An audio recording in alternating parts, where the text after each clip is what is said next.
Buenos días.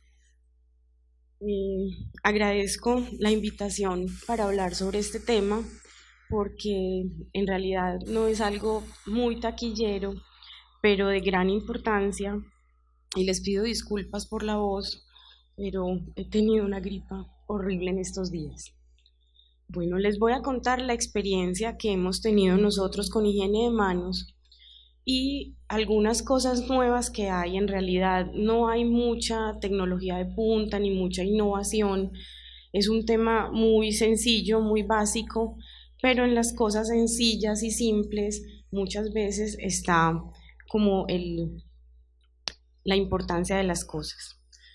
Voy a hablar sobre 5 recomendaciones basadas más que todo en la experiencia que hemos tenido en el hospital. Estas son las 5, las vamos a ir desglosando. Al final les voy a comentar algo nuevo que hay sobre aislamientos de contacto, porque en realidad, como les dije anteriormente, no hay muchas cosas nuevas. Entonces, la primera recomendación es adherirse a alguna estrategia. Las estrategias multimodales, es decir, que abordan los problemas desde diferentes puntos de vista, son las que se están recomendando actualmente para abordar cualquier problema. Entonces nosotros nos adherimos a la estrategia multimodal de la OMS, que tiene 5 componentes. El primero es el cambio de sistema, que se refiere a preferir el alcohol para hacer higiene de manos sobre el agua y el jabón.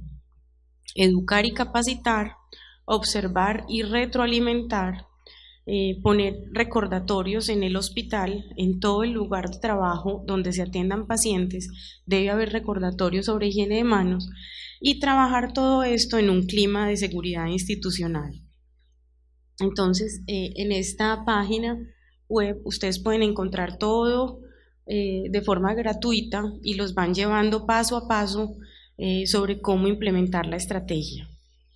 Son muchos países los que están adheridos, los que estamos adheridos. Miren, 20.465 hospitales a febrero de este año. En Colombia vamos 187 hospitales adheridos a la estrategia. La estrategia en realidad lo que busca son 2 cosas sencillas, pero que son difíciles de cumplir, porque en la mitad de todo eso se atraviesa como la parte humana, que yo no sé por qué es tan difícil hacer que la gente haga higiene de manos. Entonces, los dos objetivos básicos son aumentar el cumplimiento de la higiene de manos para reducir las infecciones asociadas al cuidado de la salud. ¿Basado en qué? En utilizar más alcohol en los 5 momentos. Miren que hasta ahora las cosas suenan supremamente fáciles, pero el problema es hacer que la gente se adhiera y cumpla la higiene de manos. Hay varios estudios que demuestran la eficacia de esta estrategia. Este fue el publicado por la OMS. Ellos trabajaron inicialmente en 6 sitios piloto. Para Latinoamérica, Costa Rica fue el designado, y lograron aumentar el cumplimiento en general de 51 a 67%. Aquí ven pues que el aumento fue significativo en todos los países, en algunos pues más que otros, pero en todos fue significativo estadísticamente. Hay otros estudios, esto es en un hospital en Australia, en donde se demuestra que al aumentar la higiene de manos, que lo ven como en la línea continua más negra, disminuyen todas las infecciones asociadas al cuidado de la salud. Ellos empezaron a trabajar en el 2006 en un programa de higiene de manos que es uno de los más completos que yo he visto, y tienen también en su página web, que se llama Hand Hygiene Australia, tienen todo, incluso uno puede hacer el curso y le dan diploma siendo de otro país, y lo llevan también mano a mano y comparten todas pues como sus estadísticas y todo lo que han hecho. Tienen videos, tienen todo el material de educación disponible. Bueno, esto lo hicieron también en OMS para demostrar que en países de muy bajos recursos, en donde a veces ni siquiera hay agua potable para lavarse las manos, cómo esto lo hicieron en Mali y cómo aplicando la fricción con alcohol pudieron mejorar la higiene de manos, pues el cumplimiento de un 8% que lo tenían previo a la estrategia a un 21%. No es mucho, pero es una cosa muy importante porque es que antes no hacían higiene de manos, por lo menos con el alcohol pueden hacer higiene de manos y no necesitan el, el agua y el jabón. Hay otros países que no están tan adheridos a la estrategia de OMS, pero que también han hecho estrategias. Esto es en Johns Hopkins, en Estados Unidos. Ellos hicieron una estrategia muy similar, porque también era multifacética. Miren que tenían campañas de comunicación, educación, compromiso de líderes. Y miren, pues del hospital que estamos hablando, Basal tenían un 34% de adherencia y en el periodo 2 lograron subir a un 72% de adherencia con el programa multimodal. Entonces, como vemos, los cumplimientos no son muy altos. Esta es la publicación que nosotros hicimos de cómo inicialmente nos fue del 2008 al 2010 aplicando la estrategia de la OMS. Tuvimos un cumplimiento muy alto, inicialmente de 82, que logramos subir a un 89%. Sin embargo, este cumplimiento no fue como un cumplimiento real, porque estábamos en pleno brote de Klebsiella pneumoniae productora de carbapenemasas. Y lo que yo he visto en prevención de infecciones es que el miedo es lo que más mueve a la gente. El miedo hace que la gente, por ejemplo, se bañe a las 2 de la mañana porque había tocado a un paciente colonizado con Klebsiella productora de carbapenemasas. Inicialmente no conocíamos este germen, fuimos el primer hospital en la ciudad y nos dio mucho miedo, y eso hizo que la gente tuviera una adherencia, pues miren, es que 82% para empezar es muy alta. Ahorita les voy a contar cuál es nuestra verdadera adherencia. Sin embargo, con la estrategia, por ejemplo, se logró subir el consumo de alcohol, que es una de las cosas más importantes. Bueno, durante esta estrategia vimos que por lo menos de forma, pues de una forma no permanente, coincidía con que bajaban las infecciones. Ustedes en rojo lo pueden ver, las infecciones asociadas al cuidado bajaban en algunas de estas unidades en donde hacíamos la estrategia, se lograban tener meses en 0 infecciones. Bueno, ¿qué nos dice Cochrane entonces en cuanto a estas estrategias multimodales? En este metaanálisis, incluyendo 26 estudios, lo que logran ellos ver es que las intervenciones multimodales mejoran ligeramente el cumplimiento y que la retroalimentación también puede mejorar este cumplimiento, que hay una reducción ligeramente en las tasas de infecciones asociadas al cuidado de la salud. ¿Y esto por qué se presenta? Porque es que la higiene de manos puede ser el más simple, el más importante, el más fácil, el más costo efectivo, pero no es el único. O sea, no podemos solamente basarnos en higiene de manos, sino que hay que hacer paquetes de medidas para poder reducir infecciones.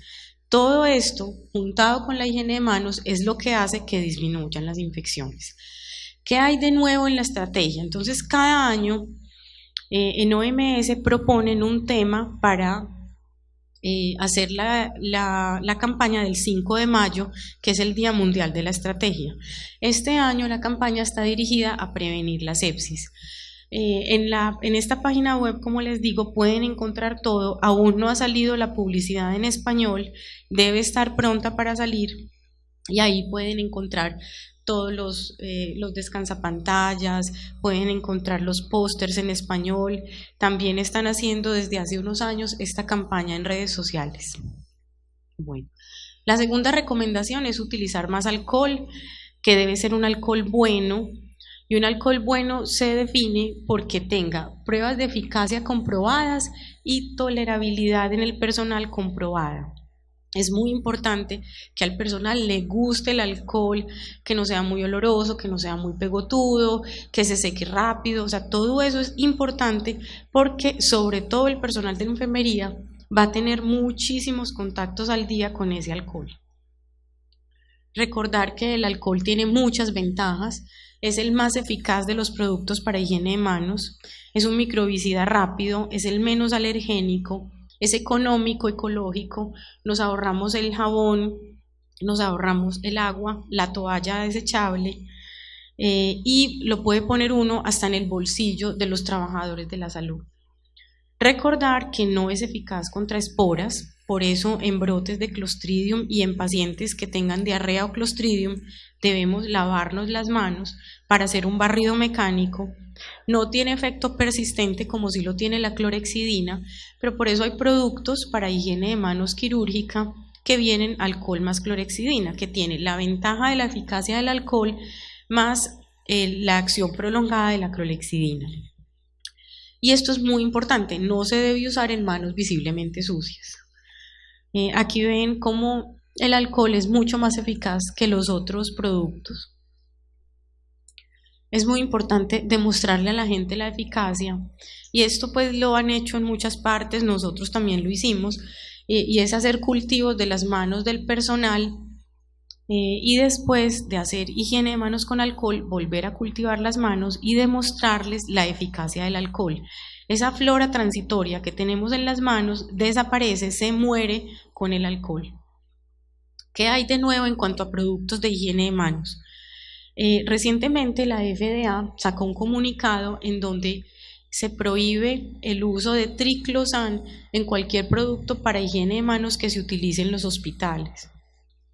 Y dejaron esos otros 6 productos que ustedes ven en amarillo, los dejaron como condicionados, porque ellos dicen que necesitan más datos de seguridad y eficacia, y ahí está metido el alcohol. Yo no sé qué vaya a salir de esto, espero que el alcohol salga victorioso, porque el único que no tocaron fue la clorhexidina, y no podemos pues en los hospitales solamente tener clorhexidina. Yo espero que el alcohol salga bien de todo esto.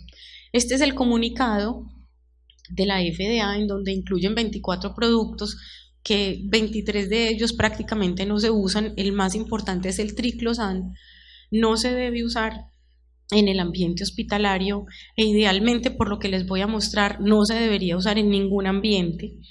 Y dicen que esos 6 productos que están como condicionados siguen siendo eficaces y seguros. No significa que tengan que salir, sino que simplemente van a esperar a que los productores demuestren, tengan más datos de seguridad y eficacia. El INVIMA también había sacado un comunicado en donde dice que se restringe el uso de ingredientes como el triclosan en productos cosméticos, y que se unen a la norma europea. Entonces, ¿qué es lo que pasa con el triclosan? El triclosan, cuando ustedes ahorita llegan a la casa y van a mirar cremas dentales, jabones, talcos, todo lo que utilizan, casi todo tiene triclosan. No se ha demostrado que tenga un beneficio adicional para higiene de manos que un jabón neutro, por ejemplo. Sin embargo, se seguía usando en muchas partes. ¿Qué problema tiene? Que las bacterias desarrollan resistencia al triclosan, y además pueden desarrollar una resistencia cruzada a otros antimicrobianos. Se han hecho estudios, y mucha parte de la población, por ejemplo en Estados Unidos, el 75% de la población ha estado expuesta a triclosan. ¿Cómo saben eso? Porque se absorbe por piel y mucosas, y lo detectan en orina, en suero, incluso en sangre de cordón umbilical. En septiembre del 2016 fue prohibido por la FDA en jabones, y ya, como les digo, ahora salió de todos los productos de higiene de manos, incluyendo geles, y yo creo que lo van a hacer también extensivo a todos los demás productos de higiene humana. En Europa ya hicieron esto, y a partir de enero del año pasado está prohibido en todos los productos de higiene humana. Bueno, entonces, ¿qué es lo que pasa? Se ha visto que el triclosan interactúa con muchos sitios en el organismo. Por ejemplo, tiene problemas a nivel tiroideo, aumenta los niveles de T3, se ha visto que puede disminuir la fecundidad, se ha visto no necesariamente una asociación directa o causal, pero se ha visto que niveles elevados en las madres de triclosan en sangre se asocian con niños con bajo peso al nacer, con disminución de la circunferencia cefálica. Se ha visto también que niveles altos de triclosan en sangre aumentan el riesgo de asma, de alergia, de sensibilización, abortos espontáneos, y en ratones se ha visto que aumenta la producción de radicales libres de oxígeno, que lo cual aumenta la proliferación de hepatocitos y que puede llevar a cáncer hepático. Bueno, entonces la tercera recomendación es utilizar una comunicación asertiva. Comunicación asertiva, yo creo que esta es como la definición más clara que encontré de comunicación asertiva. Y la dama Falda dice: comprensión y respeto, eso es lo importante para convivir con los demás, y sobre todo, ¿sabes qué? No creer que uno es mejor que nadie. Es dar el mensaje correcto, congruente, preciso, conciso, con respeto y con el canal adecuado. Entonces, en higiene de manos, ¿qué debemos hacer? Hay que decirle a la gente cómo, con qué, cuándo y por qué hacer higiene de manos, para que las cosas se hagan más fáciles. Bueno, muy importante diferenciar entre colonización e infección. La higiene de manos es capaz de frenar ambas cosas. Lo que queremos es que los pacientes no se colonicen para que luego no se infecten. Entonces el cuándo nos lo dan los 5 momentos, que ustedes ya lo conocen. Debemos hacer higiene de manos siempre en esos 5 momentos. Este es un concepto que es muy conciso, pero que en cada uno de los momentos deben estar incluidos todo lo que hacemos en un hospital con un paciente. O sea, cualquier acto que hagamos con un paciente debe estar incluido en los 5 momentos, y siempre antes de hacerlo nos debemos preguntar si debemos hacer higiene de manos. Los voy a pasar rápidamente porque sé que ustedes ya lo conocen. El por qué. Entonces, si los gérmenes fueran visibles, si fueran fluorescentes, yo creo que sería obvio hacer higiene de manos, pero hay que resaltar y decirle a la gente que es que con las manos nosotros les llevamos los bichos, los microorganismos a los pacientes. Puede ser de uno a otro o de una zona del cuerpo del paciente que está infectada a una no infectada, o con las manos también llevamos los gérmenes del paciente y los sacamos al ambiente hospitalario. El para qué es muy importante porque hay que hacer la relación, o sea, la higiene de manos previene infecciones. Hay que dejarle esto claro a la gente, porque si tenemos claro esto va a ser menos fácil que se nos olvide. Entonces, las infecciones son el evento adverso más frecuente en los hospitales.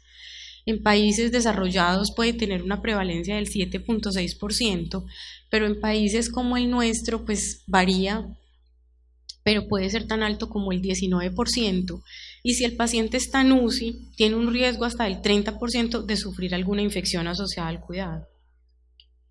El cómo es importante, la técnica, no hay que hacerla en el mismo orden, pero sí explicarles por qué hay una técnica, y es que ya se sabe que las zonas que están en rojo en las manos de allá son las zonas que más se nos olvidan: los pulpejos de los dedos, el dedo gordo y los espacios interdigitales.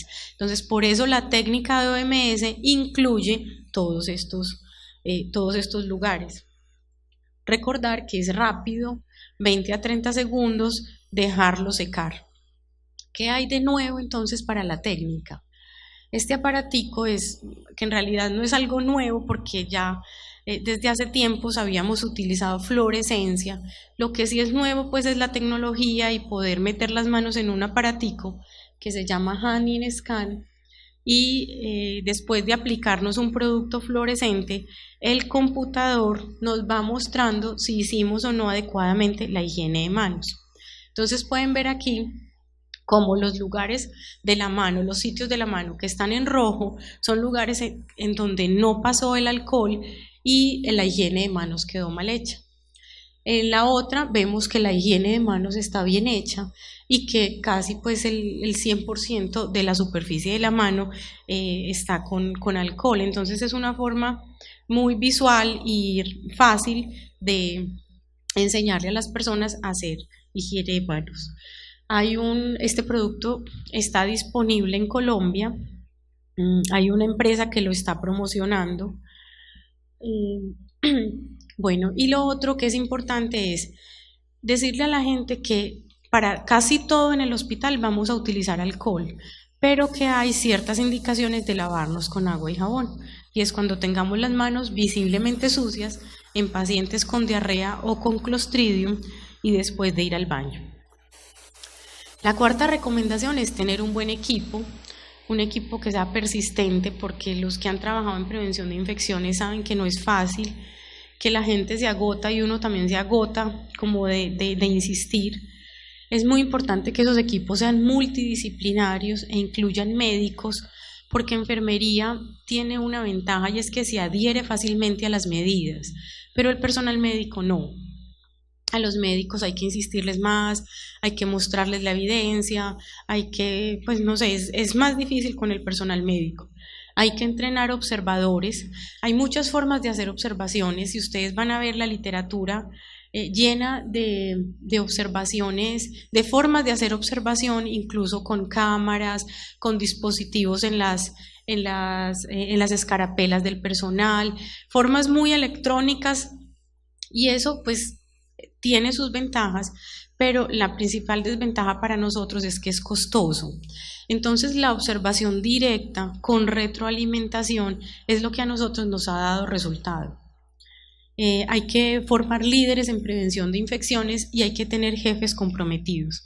Si el jefe no le ve la importancia, si usted va y habla con el jefe y le parece que no es como muy importante, que eso es una bobada, entonces va a ser muy difícil que el personal se adhiera. Bueno, la quinta recomendación es tratar de ser convincente de buena manera.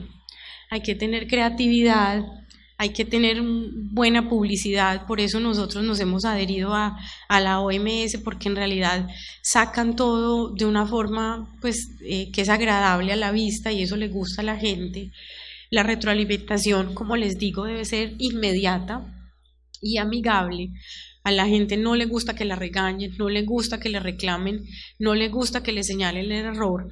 Hay que retroalimentar cuando hacen también algo bueno.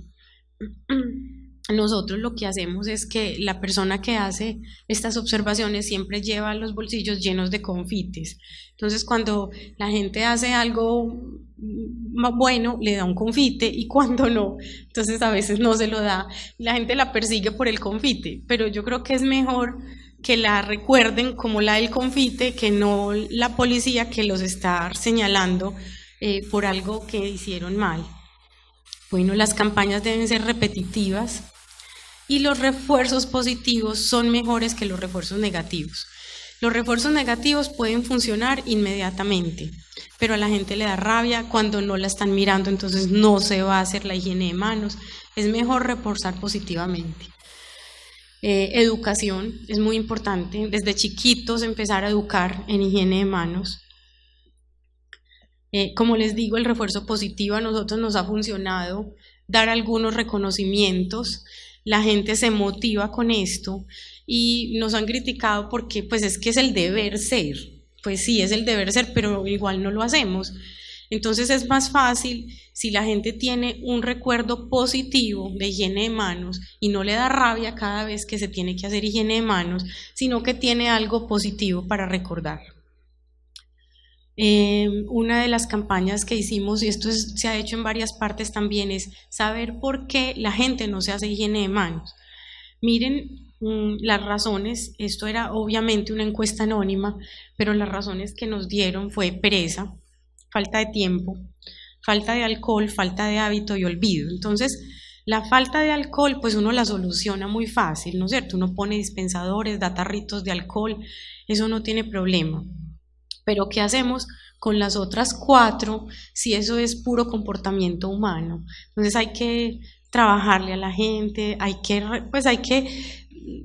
tener recursos, hay que de pronto utilizar algo de psicología para poder que la gente se haga higiene de manos, porque deben recordar que es algo ético, o sea, el paciente merece ser atendido con las manos limpias.